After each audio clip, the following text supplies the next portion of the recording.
Hey y'all, it's Snake King here again. We're here with Noro, and we're going to be talking about beginner pets today.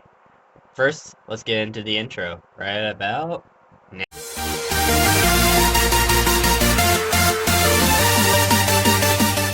now. Yeah, welcome back. So today we're going to be talking about beginner pets. How, how you label them beginner pets, and why I don't believe certain pets are beginner pets. Um, like corn snakes. Let's go with corn snakes. I would say these are an intermediate, actually.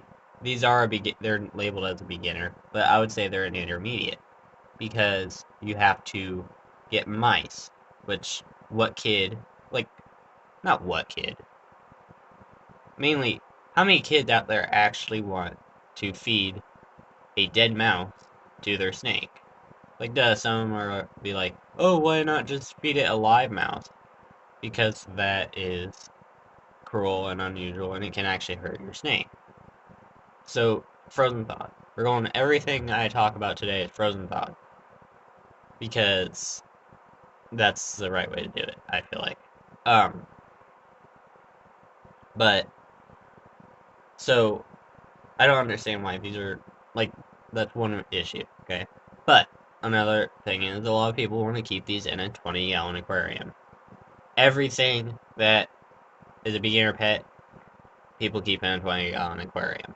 Ball python, corn snake, rat snake, king snake, uh, king snakes aren't actually intermediate if I remember right.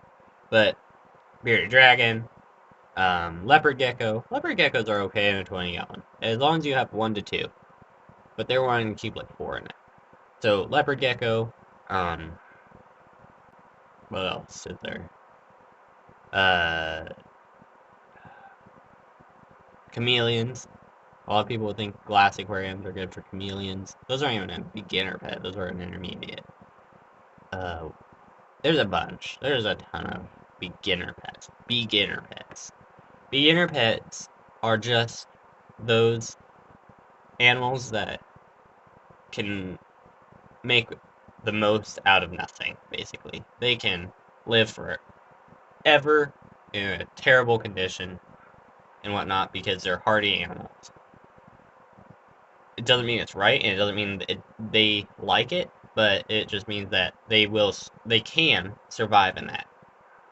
Should not survive in it, but they can. Like bearded dragons. A lot of people put them in a 20-gallon enclosure thinking, oh, this is their house for the rest of their life. And then turns out, oh, that house that I gave them is their berries this big, and the enclosure is only a couple inches bigger than that. And it's like, well, they're fine and whatnot, but they don't get the proper housing, they don't get proper lighting at that point, or the heat, the food, water, none of it, because you can't fit a bigger water dish in there. So beardies don't need a huge water dish anyway because they eat a lot of greens and whatnot. That's where they get their water. But like Savannah monitor, not a beginner pet at all. But they need a big water dish. He swims all the time. Loves swimming. He does it all the time. So yeah, they certain animals need a bigger water dish and whatnot, uh, and all animals need a big enough water dish for them to at least soak the bottom half of them. So like if I put my arm down, just bottom half. They're on their stomach, half of their body is wet, basically. Uh, they need at least that much, if not more, depending on the animal. Certain animals need like full submerge, and certain animals don't need any water. Like I can't actually think of an animal. The desert, like those desert toads, the ones that squirt water out of their eye. And there's another one, but they not water, blood out of their eye. But yeah.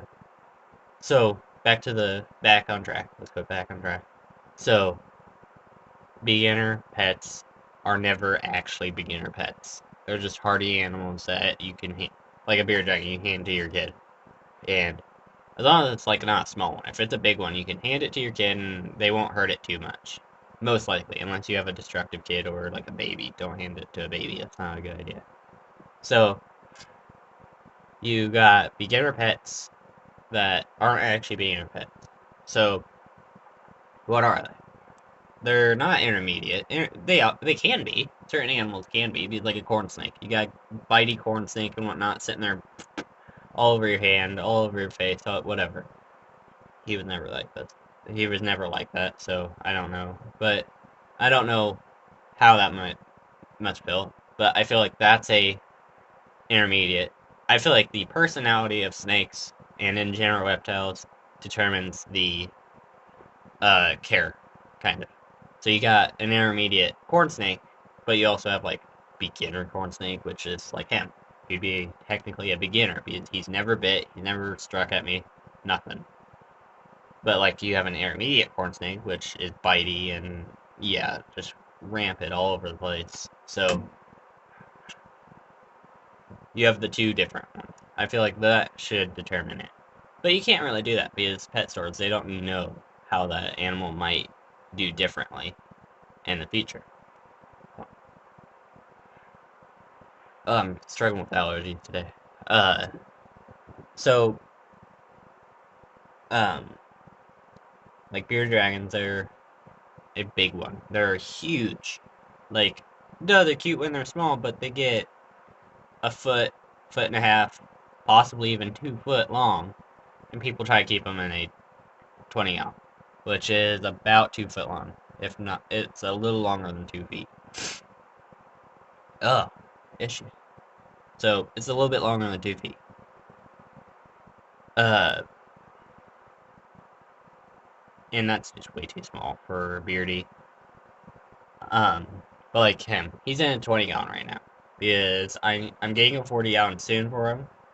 But right now he's in a 20 gallon because he fits in the 20 gallon. He doesn't quite stretch all the way across, and so he's in a 20 gallon. But he will not stay in that 20 gallon. When he's done with the 20 gallon, I'm actually going to give it to my leopard gecko, which is in a 10 gallon right now, and whatnot. He will go into a 20 gallon, and I might give him a girlfriend in a 20 gallon. Just do 2 leopard geckos in a 20 gallon. Seems okay, you know? But, like, if I wanted to do 3 to 4, I'd do a 40 gallon.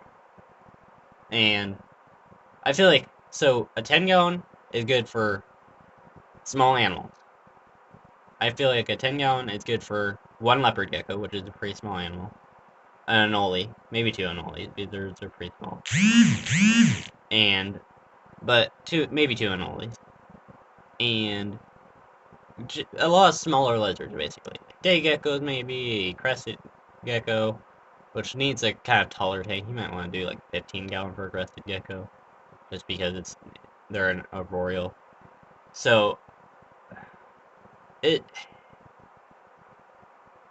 sounds kind of hypocritical because I do have some in 10 gallon. I have one in 10 gallon actually. I only have one animal in a 10 gallon now. I'm trying to get him out of it. I gotta get the 40 gallon first, which is impossible to find right now. But yeah, so I am upgrading and I know I need to improve, but I'm talking about the people that they have grown iguanas. Iguanas is a huge one back in the day. Before I even got into the hobby. Iguanas were a key thing. I wanted to get an iguana. Everybody wanted to get an iguana. It's one of the... They would keep them in 20 gallons for their entire life. They're a decently hardy animal, but you don't see them as much in pet stores anymore because iguanas are mean. They are mean. Can be mean, are mean, whatnot.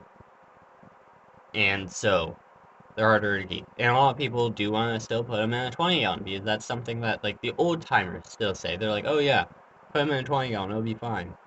But that iguana needs a 400, 500, if not room-sized enclosure to be properly healthy. You'd need, literally my room is a 12 by 6 foot room. So obviously I'm not quite 6 foot tall. But yeah, no, it's a 12 by 16 foot, and that would be a great size for an iguana, if not two iguanas. We're not giving my room to 2 iguanas, but yeah, it'd be a great size. It would be also a great size for like tegus and whatnot, but we're not talking about that right now. But a lot of people think they should stay in a 20-gallon. Oh, little iguana goes into big iguana. Oh, what do you do with it now? You release it. That's what happened technically in Florida. Even though some of what happened in Florida is them literally swimming across the ocean. And a lot of people just don't know that, but and also the breeding facility, which was actually the pythons and whatnot, but yeah, you never know. So, yeah, I think that's gonna end the video. I've been ranting about random stuff lately, so I feel like that was a little bit more of an educational video, but yeah, it's okay. Yeah. So, like, subscribe. If you feel like it, put the notifications. Today's week is uh weekly countdown number 3. He's going into bars. Okay, he's out. Weekly countdown number 3. So stay tuned for big day.